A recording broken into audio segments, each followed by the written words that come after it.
Hello বন্ধুরা, আজ আমি বানাবো কাকলে মাছ চচ্চড়ি। এখানে দেখো সবজিগুলো কেটে নিয়েছি, একটু বেগুন দিয়েছি, আলু, পেঁয়াজ, টমেটো, কাঁচা লঙ্কা।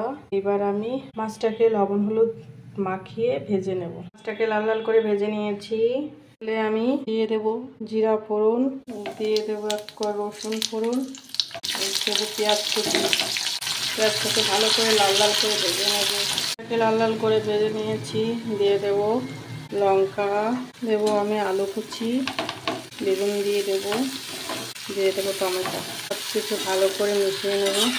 দিয়ে দেবো পরিমাণ মতো লবণ, দেবো হলুদ গুঁড়ো, আর দিয়ে দেবো 1 চামচ জিরের গুঁড়ো, ভাজা জিরের গুঁড়ো।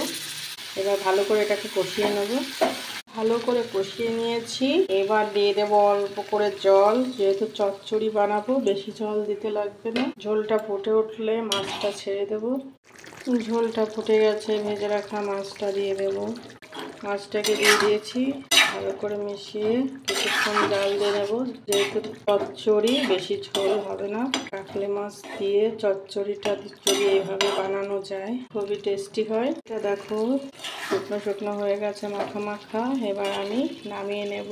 রেডি হয়ে গেছে আমার কাকলে মাছ চচ্চড়ি। তোমাদের যদি ভালো লাগে কমেন্ট করে জানিও।